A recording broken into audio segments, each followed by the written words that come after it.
Hello, all you hardcores out there. How you doing? It's Russ here from Poker's Corner, the biggest gob in sport. Can I give a big shout out to Spartan Demolition before we start? And we're joined by Julian. How are you doing, Julian? I'm good, mate. How's yourself? I'm all right. Right. Straight in then, no messing about. Eddie's saying Ben's won his case, but just needs to win the appeal now. What's your take on that, Julian?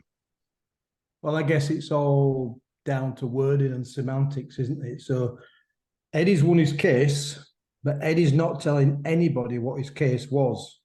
And that's ultimately all we want to know, right?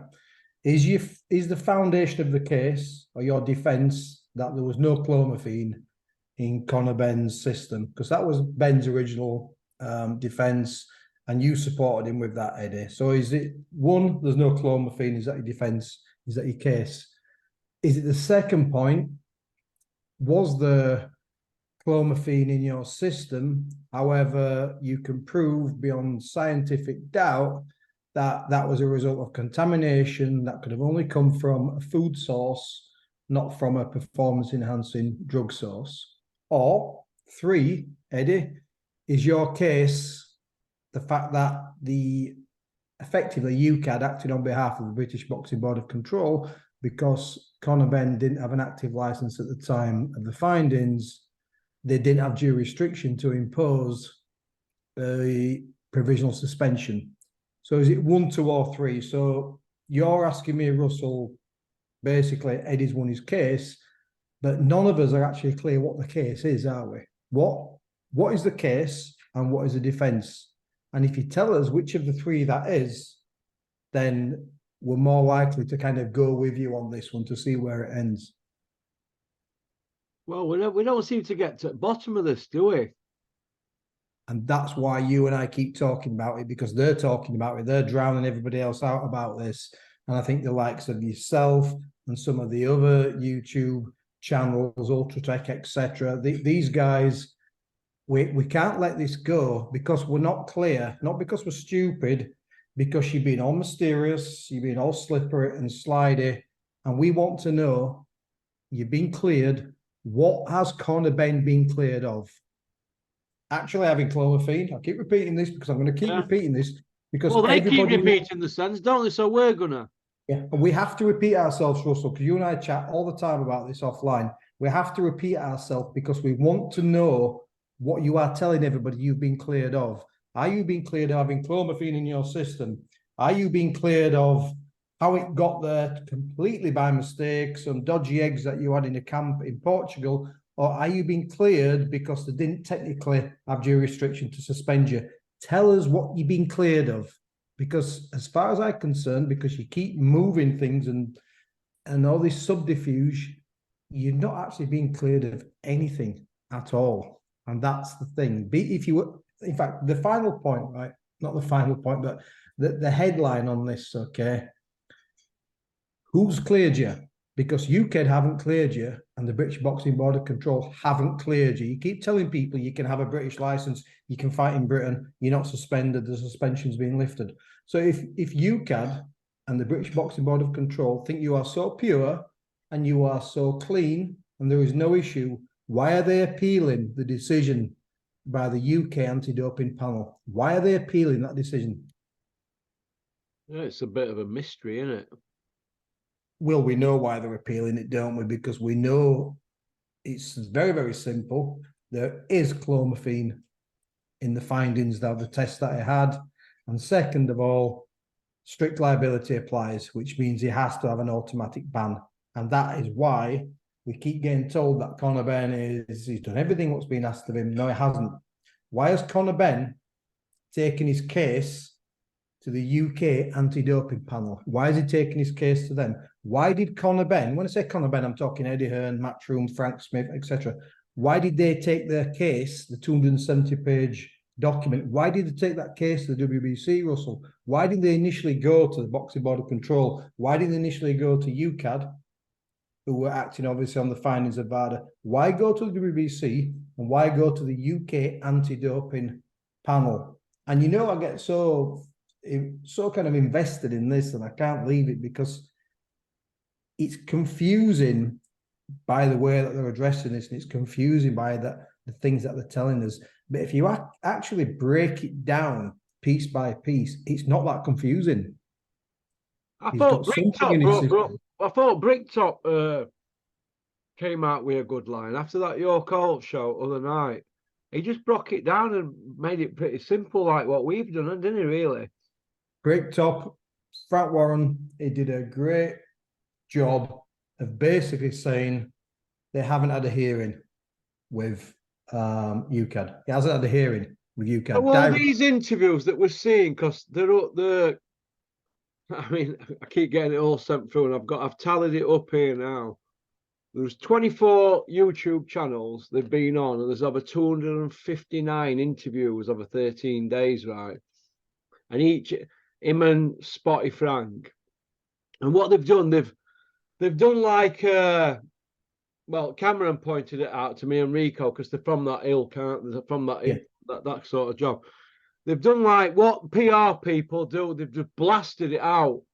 You know, like when you notice any of these big stars have any problems, they just blast it all out with these, you know, like your Max Cliffords of this world and PR companies. And that's what they've done. Is that confusing the fans, or are they doing it so people are sick of it and they're just saying, oh, well, he's cleared anyway? Because the man in the streets telling me Conor Benn's cleared. Well, the man in the street doesn't understand how this process works. But what also happens is, okay, the man in the street, you know, with all due respect to Ultratech and you and some of the other kind of fringe YouTube channels who all do an absolutely fantastic job, the man in the street is mass market, yeah?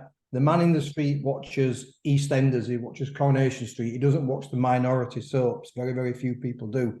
So the man in the street, when he hits Conor Benn, the first thing that comes up is IFL. Yeah. The second thing that comes up is boxing. Yeah, but that's Kugan Cassius, Conor Benn's friend and neighbour, isn't it? But the man in the street probably doesn't know that, because it's like anything, isn't it? If you look for a news story, okay, so someone's died, someone famous has died, you click on it, and if it comes up, BBC, etc. has died, you read that, and those facts register. Now, this is exactly what happens when generally people are searching, unless they're shrewd, unless they're real hardcores, like the guys who watch your stuff. They're just looking for instantly who's fighting next, what's going on, etc., etc. Now, one thing that Cameron and Rico will be able to tell you better than I can, but from memory, when I did my HND and I did design and advertising, the one thing you learn about advertising is if you repeat something 7 times, on average, you have to repeat something, whether it's branding or a strap line, you repeat it 7 times. And the reason you repeat it 7 times is the average person, after 7 times of hearing it, it lands. That's what driving instructors tell you, isn't it? That's correct. So it lands, it resonates, it registers, you understand it, and then it becomes the truth, doesn't it? So if Eddie Hearn's a master of this, and Frank Smith, they're a master. John Fury is as well, isn't he? Oh, yeah. 100 no, 100 no, 100 no, 100 no. And it lands, and then your man in the street. 100 no, what moon? Well, and then the man in the street says, by the way, I think I've started watching The Furies on Netflix, but Anna wanted to watch it. It's really good, actually. That's a different thing. I always give credit where credit's due. But the man in the street says, Conor Benn cleared. Conor Benn cleared. Conor Benn cleared. Okay? You've got an article this long from the Daily Mail, right? We've all got busy lives. We've got jobs. We've got kids. We've got washing to do, cooking, cleaning, ironing, all of us, right? We've all this stuff to do. We don't have time to read every single detail. So you see the headline, Conor Benn cleared by UCAD. That's the headline. You read a bit of subtext, and then that's all you need to know. And that, sadly, is why we've got a lot of people who are not uneducated, because that's a completely ignorant and also obnoxious thing to say. But with people who are easily satisfied with just a few statements, they say, okay, that's the case then, and it becomes the truth. So Eddie Hearn, with his power and his spread, and Frank Smith with all the power and their influencers and everybody who's singing, dancing to their tune, they'll talk about this so many times that for the majority of people, it becomes the truth. And for those other people like you and I who know it's out and out not true. It's a complete lie, a complete fabrication, or a stretch of even a smallest strand of the truth. We don't matter. We matter to the smaller people, but ultimately, you won't be buying a ticket for Conor Benn's next fight. The man in the street, the casual, the matchroom fan will be, and that's good enough for them. And you'll have a mass market of people who will tune in to see Conor Benn. It makes it juicier, it makes it sexier, it makes him a bigger name because he's been wronged, by the way, because he's been cleared, and that sadly is about the extent of people's attention span, and it becomes a truth. But again, back to the original 3 points I made, I want to know if Kugan Cassius, if Boxing Social, if King Media, if all these kind of, I don't know them all, but if all these mainstream, if you like, use the word mainstream, if these mainstream YouTubers or like the GAD or these journalists or whatever, I want to know if they've asked the simple question, what has Conor Benn been cleared of? What that is a simple question, Russell, isn't it? What has Conor Benn been cleared of? So the next man in the street who comes up to you, Russell, and says, Conor Benn's been cleared, you ask him, what has he been cleared of? Yeah, it's a pretty simple question, isn't it, really? But if anybody asks them that, Eddie, somebody asked him a similar question the other day, and did he go no comment? He went, and he never goes no comment, does he? No. And I'm honestly, look, we said this before, it's not to elevate yourself or anything such as that. It's not about that, right?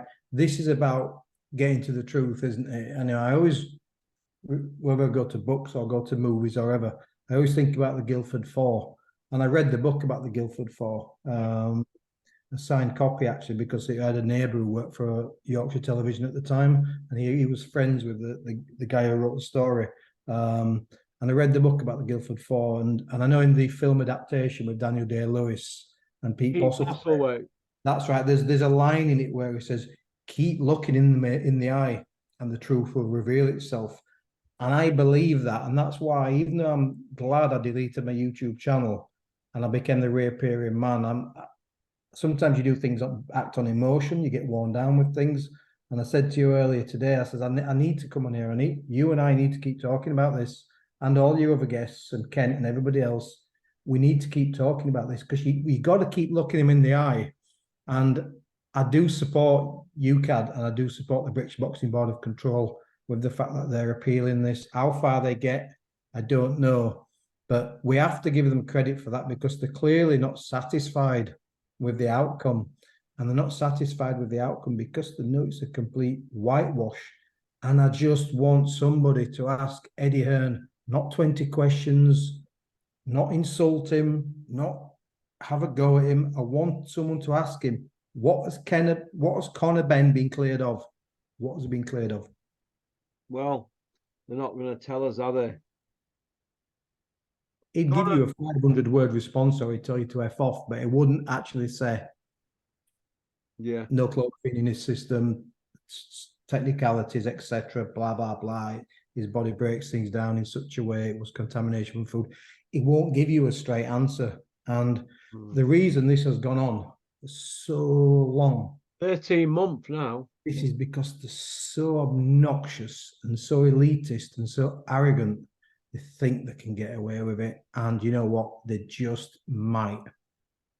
Well, the problem is, well, we'll go through these questions and we'll come to that. Conor Benn, will he fight in UK next? Eddie's turned around and said, yeah, he will do in his interview, obviously last night.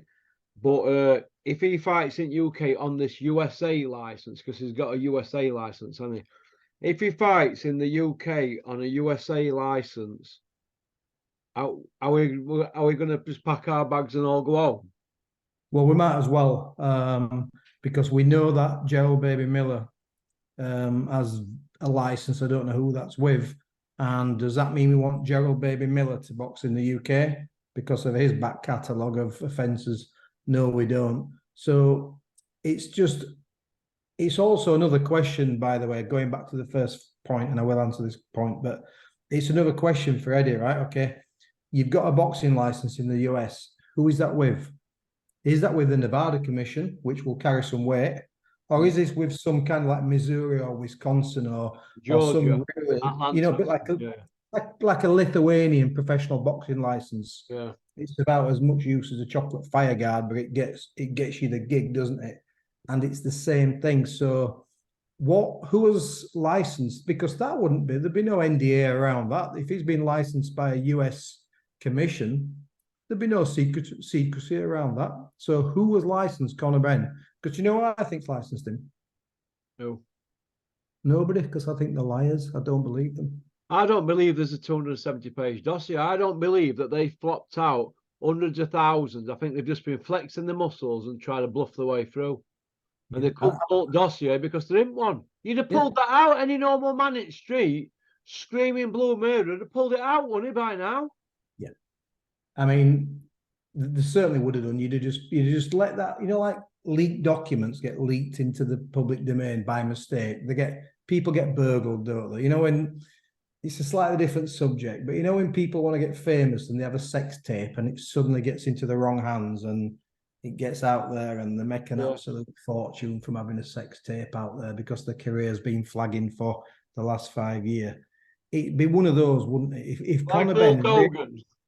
honestly, yeah, if Conor Benn had the most amazing evidential piece of documentation from these wonder scientists from the first dream team who have disappeared, if he had this 270-page document, you just have to literally I'm off into McDonald's, I'm off to get a coffee, just leave it on the side. Just leave it on the side, nudge, nudge. Oh, I've left it there. And someone would pick it up and it'd be printed. It'd be on the internet the day after. Really easy to release that, whether there's an NDA around that or not. It's so easy to accidentally release that. They haven't released it because it's either doesn't exist or it's not worth the paper it's written on. But what we do know, going back to that first document, Eddie, the science will blow you away, Hearn. Well, the science didn't blow the WBC away, who says there was no contamination. And clearly in the fact that UKAD placed a provisional suspension on Conor Benn, it clearly didn't blow them away either, did it? No. To answer your question, Russell, it'd be catastrophic if a fighter with a ban over his head for performance-enhancing drugs boxed in the UK on an international license. When he's failed twice in the UK. Be horrendous. It'd be well, you'd have kids like, well, I don't know, because everybody wants to work with Eddie and they're all frightened.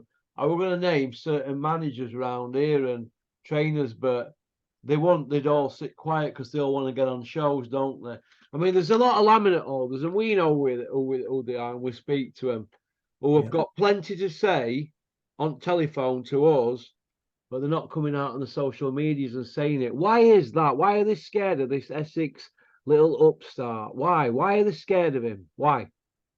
I think because the self-preservation, greed, money, influence, all those different things. I mean, I remember the first time I came on Porky's Corner and you said, look, this is kind of a big thing to have an active license holder. I'd held a license for 20 years as a coach, and I knew by coming on here it would have an extremely dim view. And at that point when I came on, I hadn't made my mind up that I was going to walk away from coaching. I'd had a couple of people approach me to work with them, and it was an open thing for me. I thought, you remember me telling you after 7 or 8 months that when first aid was due, the first aid course, and I was going to do it. And obviously I handed in my license because of the Gary Sykes thing. But ultimately, I was somebody who came on here and you asked me some quite pointed questions and I answered them.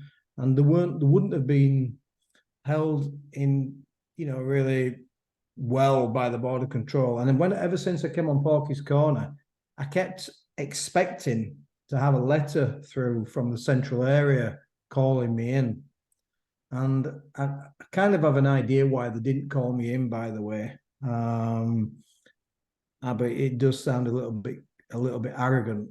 But I'd previously been called in twice before by the central area, and I tied him in knots. It was embarrassing, really. It was just a load of crap what I got called in for, and pointed them the error of the ways.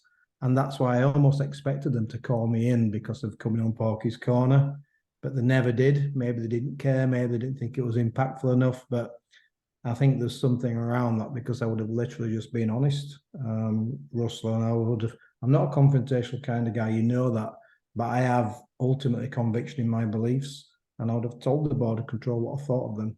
And does that mean I'm not fit to coach fighters? No, but they would have held a dim view on it, and they could potentially have prejudice against my fighters. But I still came on here, and I hoped it would set a trend. I know you'd had trainers on here before, but generally the trainers you had on weren't particularly outspoken, were they, about the board of control? It was just coming on Porky's Corner would have been maybe that kind of asterisk at the side of their name. But I came on here partly just because I loved watching your channel. I've been watching you for a few months, and I thought, why don't you go on? But partly because I thought, look, I'm going to speak my mind about things that I think's wrong with boxing, and I hoped it would encourage more coaches and more managers to come on and to be a little bit more open about that. Because when there's a problem with administration or the sport, you have to address it, don't you? This is a fighting sport. It's a combat sport. We're not all, soft and overly massively sensitive. And you have to address these problems. And this is the problem we've got now. Again, effectively, this is the context of what we're talking about. This is the problem that we've got. Is you got such a dangerous sport, and you have got very, very, one of the leading promoters in the world, probably the leading promoter in the UK, effectively turning a blind eye to failed drugs tests, and the whole DAZN thing, the whole matchroom thing, and I think it's in bad taste. But as you've said, why are all these license holders speaking the truth? Well, they can't look me in the eye, some of them, when I see them, because I just pointed to them and I go, yeah, and they just shrug the shoulders. And I always think, I half expected, again, like I say, I half expected the central area to call me in, but I also half expected I'd get 20 phone calls saying, why are you going? I had a couple of people make a couple of comments. You know that a couple of ex-pros and a couple of coaches make a few comments, and I just put them straight. And that's not to defend you. That's what's right's right. A couple of people said, you've heard this 1,000 times. It says, Russell, he's a troll. I'm like, a troll? What's the definition of a troll? Troll's somebody who hides behind a keyboard. You're a troll because you've got a fake account. He'll say it to your face, mate. That ain't a troll. That's just somebody who's got an honest tongue, and it stings. And it's just slightly gone off topic, but it's a shower of shit, isn't it? Because it's like cowards. Everybody cowards, ultimately cowards. Everybody wants. It's like if you work for a business, okay, and within that business there's bullying or there's corruption. And I've never worked for a business like that. I'm very, very fortunate. I work for a brilliant company, but I know people who have worked in some businesses, and there's been bullying, there's been all kinds of prejudice, there's been, jobs for the boys, cliques, the whole thing. Some pretty horrible things I've heard about certain businesses and certain smaller companies. And no, very, very few people front it out because they think, well, it's that person over there at the moment who's getting bullied. It's that person over there who's getting treated really, really badly. They're leaving me alone. It's like the bullies at school, isn't it? When people just, well, they're not harming me, are they? And that's fundamentally what I think's wrong with society, because it's every man for themselves, and that's wrong. Because if there was a real big backlash, right? I'm not talking about people coming out. All right, I know I'm going on a little bit about this one, but boxing's it's a big network of people, but it's a small community, isn't it? Yeah. Like everybody knows everybody. When I started to get to know you, you said, "Do you know so and so?" Oh yeah, he used to go to his gym. Russell, do you know so and so? Yeah, he's a mate of mine. I was speaking to him last night. Everybody knows everybody in boxing. They just do. And instead of the odd person coming out like they did about Conor McGregor, and just like, I liked what Liam Smith said about him. I thought it was very direct and to the point. But people should be up in arms about this, not to kind of hang Conor McGregor out to dry. It's not a witch hunt like he thinks it is, or an agenda or a vendetta. We want to know the facts, and we want to know the truth. Silence from certain people bothers me, but these same certain people are going about saying what they're saying, but they're whispering it Well, I say, come out on your social medias and say it. Don't whisper it. Be men, not mice. Which is why I always think Conor Benn did the right thing when he shoved the microphone away from Gareth Davis, because it's like, I know deep down what you think.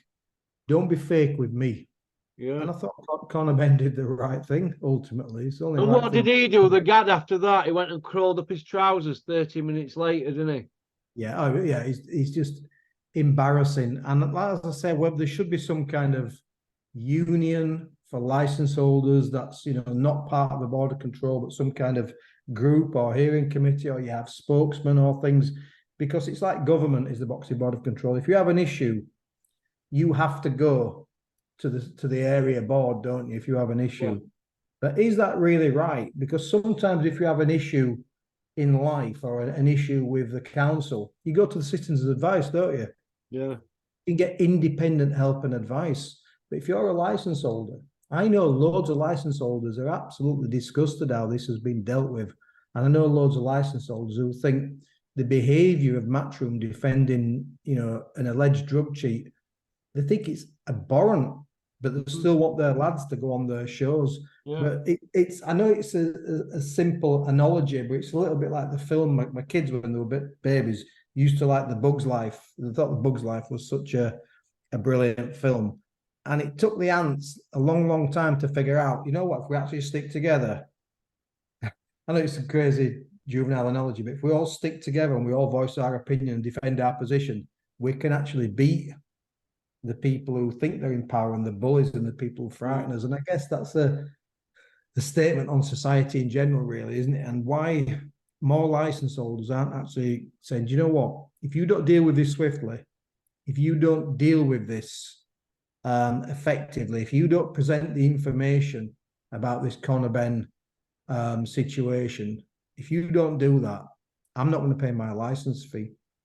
And I'm going to sue you for loss of earnings. But they won't do, unfortunately, because the sheep, the cowards, the fake, and well, they're all right and getting left alone, but they don't understand other that ultimately it's wait, well, it's on their doorstep. Exactly. It always comes back to everybody at some point, don't they? And when it's on the doorstep, they'll say, I want help, I want someone to back me. And be like, no. It's a little bit like I always say to you. I mean, this is, I'll be very careful how I word this, but you know, you're like me, son of a miner. And very, very few people supported the coal miners. Yeah. In the 80s, in that big strike, 84 strike. Very, very few people supported the coal miners. And now all of a sudden we're having all these strikes everywhere, aren't we? Yeah. And people are saying to me, oh, will you sign this petition? Will you sign that petition? And they think I'm an absolute shit. So I say, nope. And they're like, I know I'm dragging up history. And they'll be like, well, yeah, but this is happening, that's happening. And says, well, that happened in the 80s, and no one give a toss about my dad and my brother and my mum when we nearly lost our home. And I saw them going through the worst times I've ever seen. Nobody looked after us. So, nope, you know, and it becomes a self-fulfilling prophecy. Yeah, it does.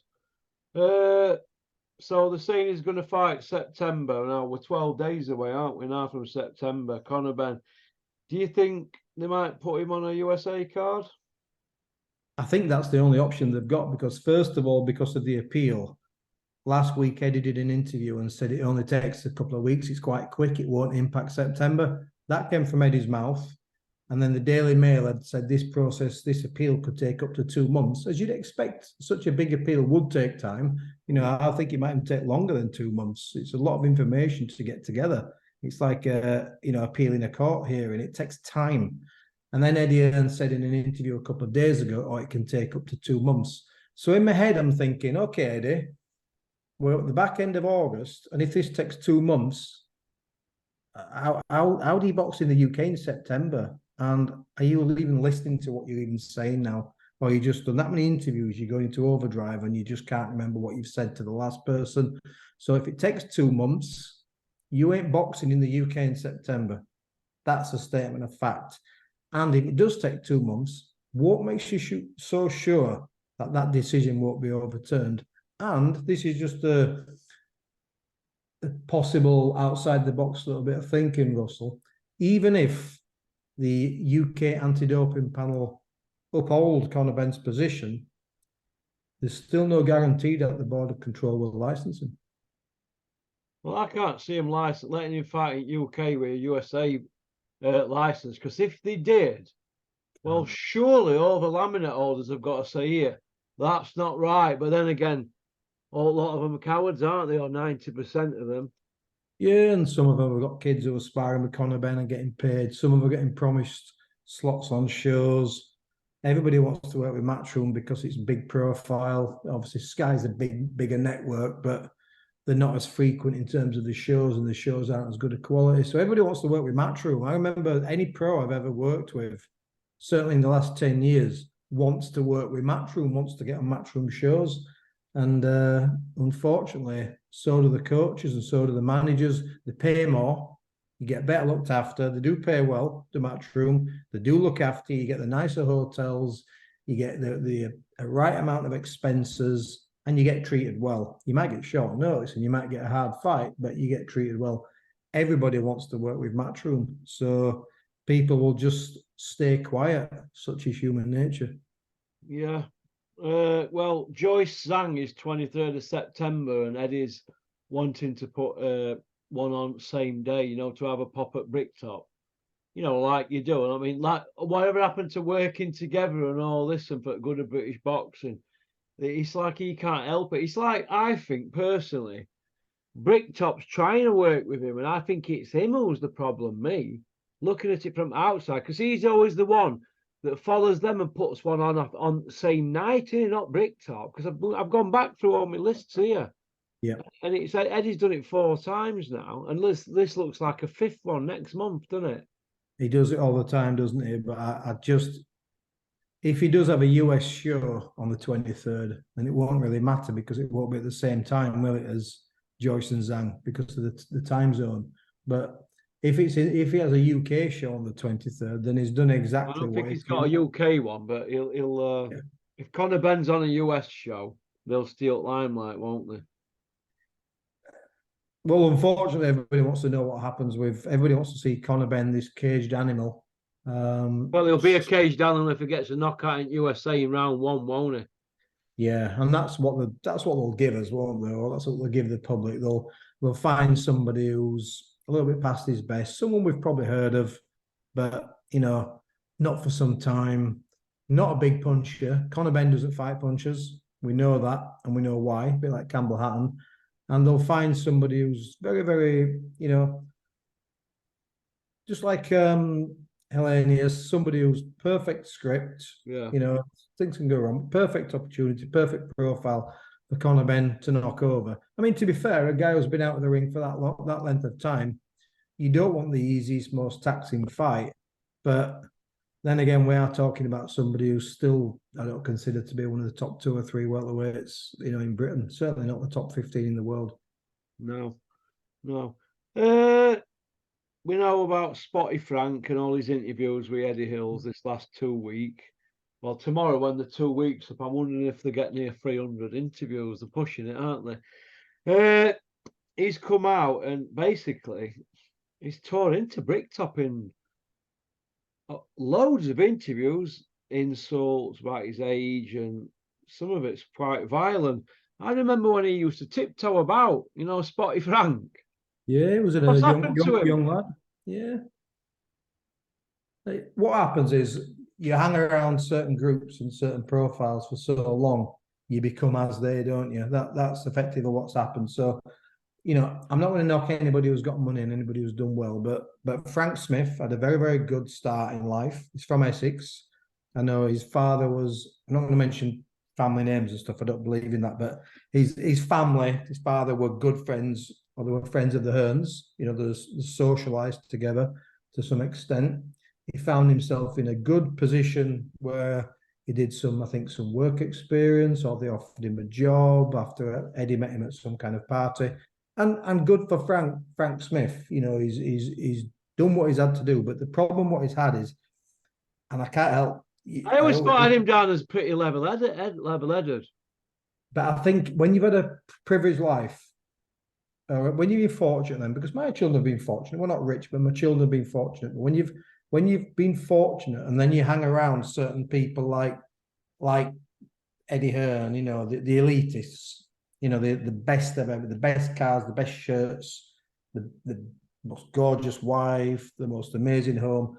And when you get around entitled people and you spend more and more time in their company, you lose touch with everybody else. And I think that's what's happened with Frank Smith. But what I also think's happened with Frank Smith, this might sound like a personal attack, and it's not. Never met the guy.